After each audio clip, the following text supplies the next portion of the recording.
Okey, Assalamualaikum warahmatullahi wabarakatuh. Salam sejahtera. Okey, baik. Kita bertemu lagi untuk topik seterusnya baik khusus integriti dan anti rasuah KIAR di UU 10042.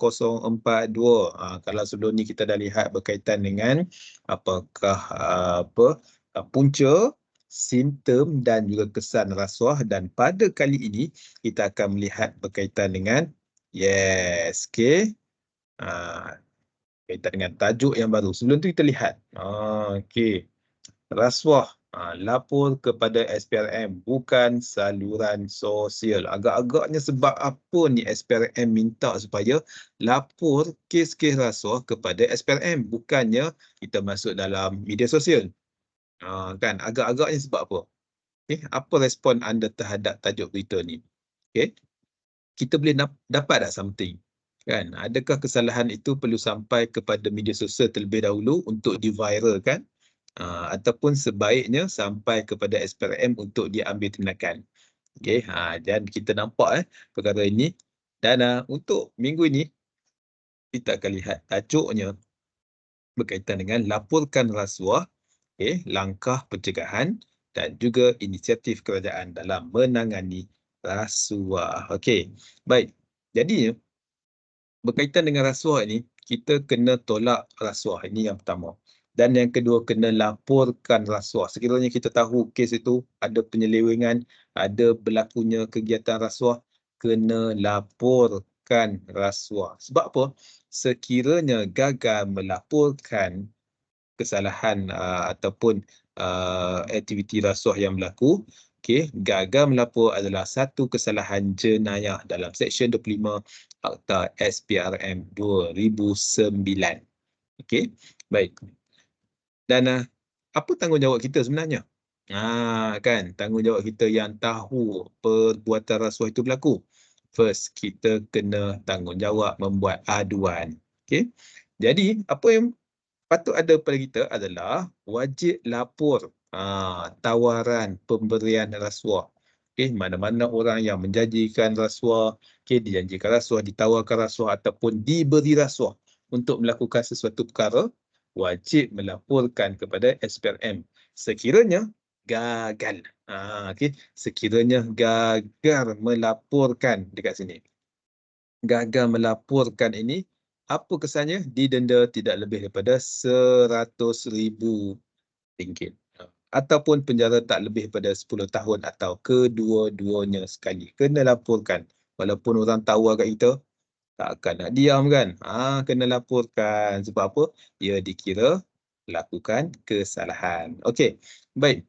Apa lagi tanggungjawab bagi pembuat aduan, yang orang yang membuat aduan ini wajib lapor permintaan ataupun penerimaan rasuah. Tadi tawaran.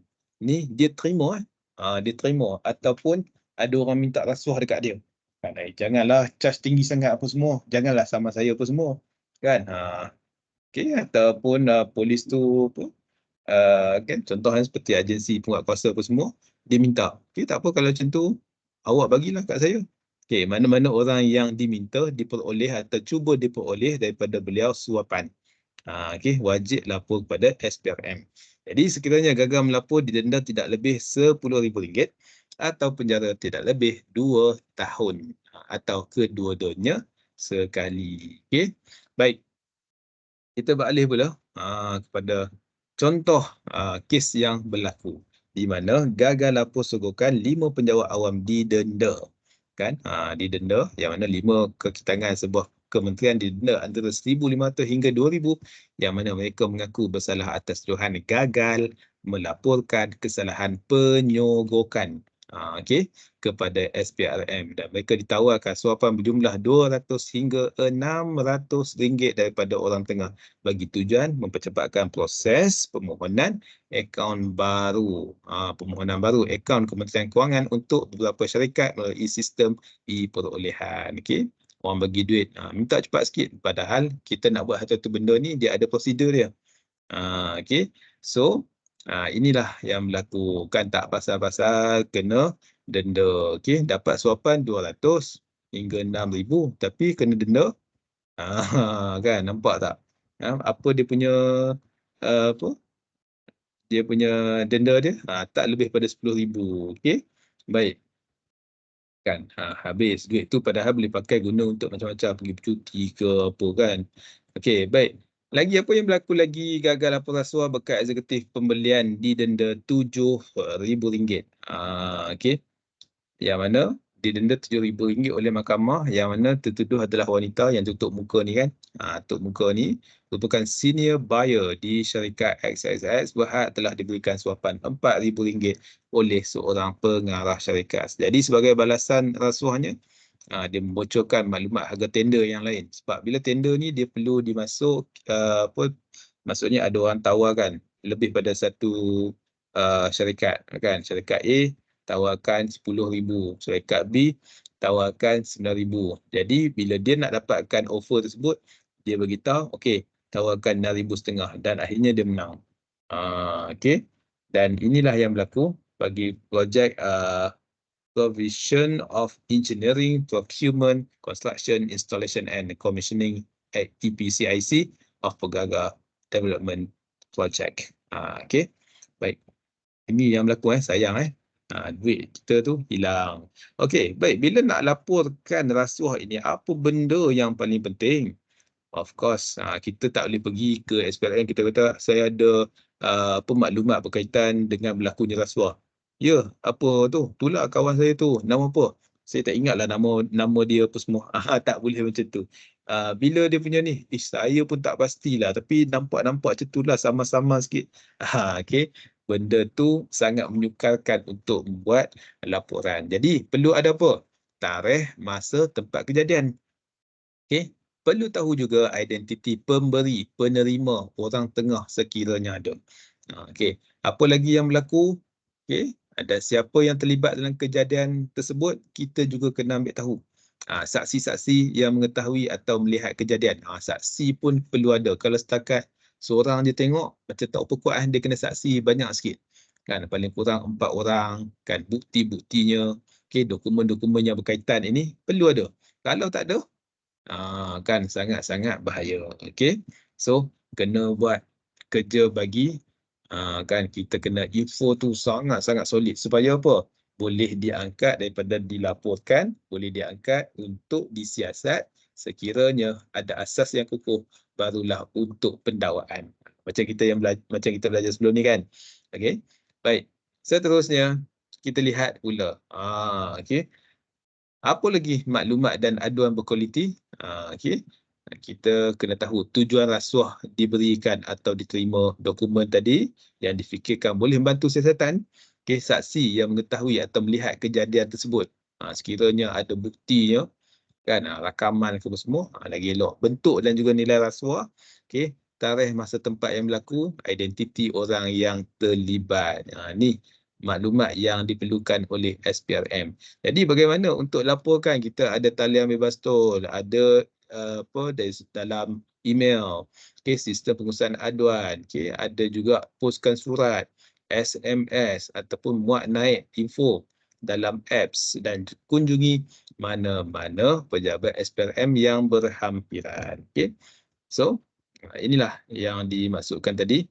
Okey, dengan ada 6 metod dekat sini boleh untuk kita melaporkan kesalahan rasuah. Okey. Ini juga salah satu sistem pengurusan platform untuk orang ramai buat aduan. Tapi kena ingat, okey, tak kiralah kita pergi ke platform ke, okey, pejabat SPRM ke, tol free toll, okey, talian bebas tol untuk kita call, okey, kita kena ada apa? Maklumat yang secukupnya. Okey. Baik, ni pula mengisi apps, okey, ataupun aplikasi mobile yang mana boleh download mengisi App Store ataupun Google Play Store, okey, dan juga Windows. Okey. Kat sini kita boleh buat aduan, kita boleh semakan aduan rasuah kita, okey, dan juga semakan pesalah rasuah. Baik, dalam masa yang sama juga, dalam kita nak melaporkan kaitan dengan kejadian rasuah ini, kerahsiaan pemberi maklumat dan juga aduan. Jangan kita takut. Kadang-kadang kita takut, kalau aku report ni nanti macam mana nanti orang tahu. Sedangkan apa yang diberikan jaminan oleh pihak SPRM adalah aduan yang dibuat adalah dirahsiakan sehingga tertuduh didakwa di mahkamah. Okey. Dirahsiakan dan identiti pemberi maklumat adalah rahsia dan tak akan didedahkan di mana-mana mahkamah. Kan maksudnya siapa pun tak tahu. Kan siapa pun tak tahu. Memang akan dijaga sangat-sangat rapi. Okey. Jadi jangan risau sebab apa? Pemberi maklumat dan juga saksi akan dilindungi. Kan maksudnya apa? Maksudnya okey, pemberi maklumat okey mendedahkan secara rahsia sesuatu perbuatan rasuah. Ini maksud dia. Dia nak pergi ke apa pejabat SPRM untuk maklumkan tu pun siapa pun tak boleh tahulah. Dia tak boleh lah cerita apa semua. Yang tu dia tak jadi rahsia dah. Kan tak terlibat secara aktif dalam sesuatu perbuatan rasuah. Okey, pendedahan dibuat berdasarkan kepercayaannya yang munasabah, perlu jadi saksi atau tidak perlu menjadi saksi di mahkamah. Kadang-kadang hakim dia akan panggil untuk apa? Untuk saksi itu datang bagi butiran dia punya apa info yang dia ada sebagai saksi dan dilindungi di bawah atau perlindungan pemberi maklumat 2010. Okey. Baik. Di mana di bawah Akta Perlindungan Pemberi Maklumat 2010 ini kerahsiaan identiti pemberi maklumat itu sendiri dirahsiakan. Memang rahsia. Siapa pun tak tahu. Kan siapa pun tak tahu melainkan pihak yang berkuasa lah, SPRM lah. Selain itu kebal daripada tindakan sivil, jenayah atau tata tertib akibat daripada pendedahan. Okey, dan perlindungan terhadap tindakan yang memudaratkan apabila pemberi maklumat diambil tindakan. Jadi dengan syarat pemberi maklumat bersedia dikenali oleh pegawai SPRM. Okey, sebab dia pegang maklumat yang sangat-sangat orang kata apa? Sangat-sangat berat okey, sebab nak sabitkan kesalahan kepada pemberi rasuah dan juga penerima rasuah tadi. Baik, dan saksi.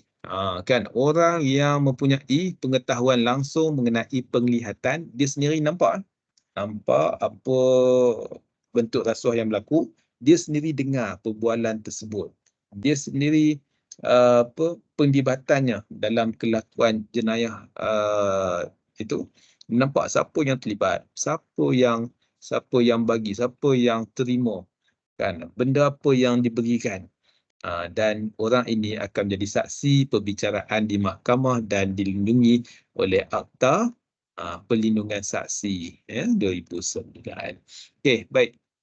Bagi Akta Perlindungan Saksi 2009, di mana mereka akan disediakan tempat tinggal untuk peserta itu dan memohon mewujudkan identiti yang baru sekiranya keadaan dia tu sangat berbahaya ataupun diugut, bunuh dan sebagainya. Memberikan pembayaran secara hidup dan dalam masa yang sama juga apa-apa tindakan lain yang sesuai untuk lindung saksi dalam kes rasuah ini. Sebab apa? Sebab pihak yang bersalah ataupun yang didakwa ini, dia akan buat apa saja untuk pastikan supaya diri dia tak bersalah tu. Lepas tu dia akan ada dendam, kesumat, tak puas hati terhadap saksi ini sebab bocorkan kegiatannya yang tak bermoral, iaitu melakukan rasuah. Okey, baik.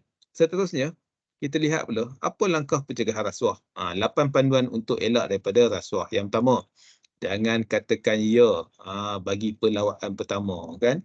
Contohnya kita terlibat dengan tender dan sebagainya. Kemudian kontraktor kata, apa kata encik, kita jom keluar makan sama-sama. Ni pelawaan yang biasa. Sebagai apa? Sebagai kita sebut balas budi. Okey. Sedangkan ini adalah bibit-bibit pertama bagaimana rasuah itu berlaku. Okey. Ataupun dekat-dekat raya, kan, orang bagi apa? Hamper, kan, musim buah bagi buah, kan. Ini juga antara apa? Antara pelawaan yang boleh jadi diberikan. Okey. Baik. Kemudian perlu hati-hati dengan pujian yang diberikan. Sebab apa? Kadang-kadang pujian yang berlebihan ini boleh menyebabkan seseorang itu lupa diri dan akhirnya membawa kepada pelanggaran peraturan.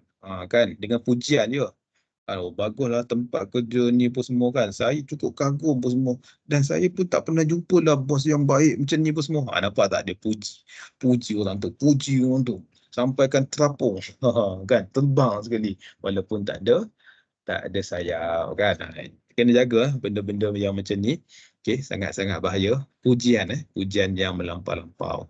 Okey, seterusnya, jangan sesekali menampakkan perbuatan atau tingkah laku yang seolah-olah kita ni yang meminta-minta. Kan, contohnya apa?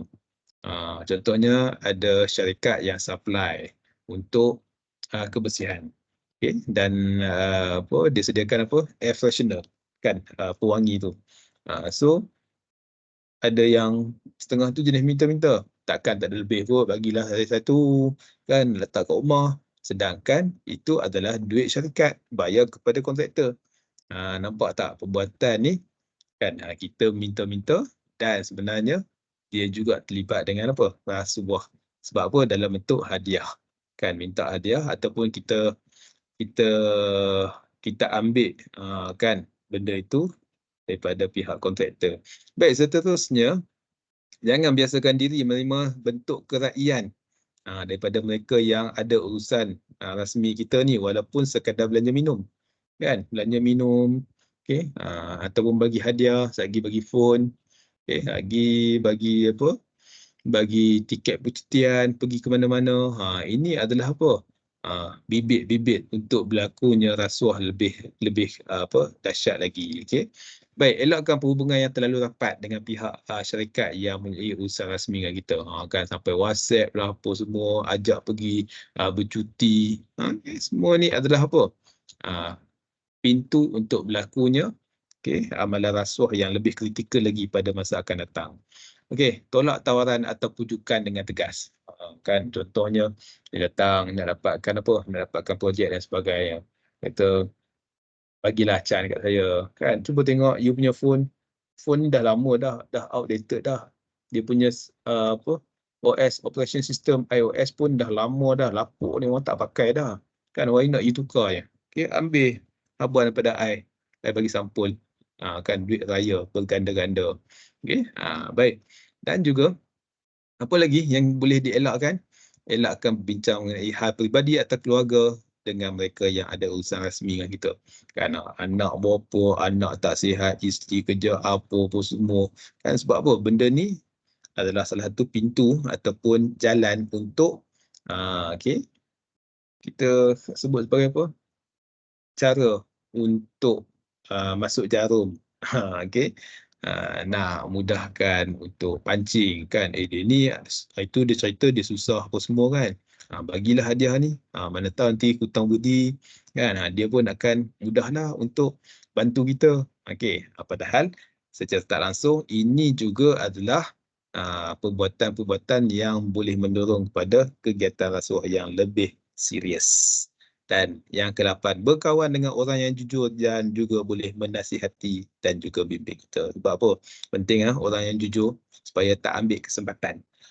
Kalau salah berkawan, akhirnya kan padahlah kita. Okey. Baik. Okey, semoga dapat satu manfaat untuk sesi pembelajaran kita pada kali ini. Terima kasih pada semua dan ada soalan latihan pengukuhan selepas ini. Okey, sehingga jumpa lagi pada masa akan datang.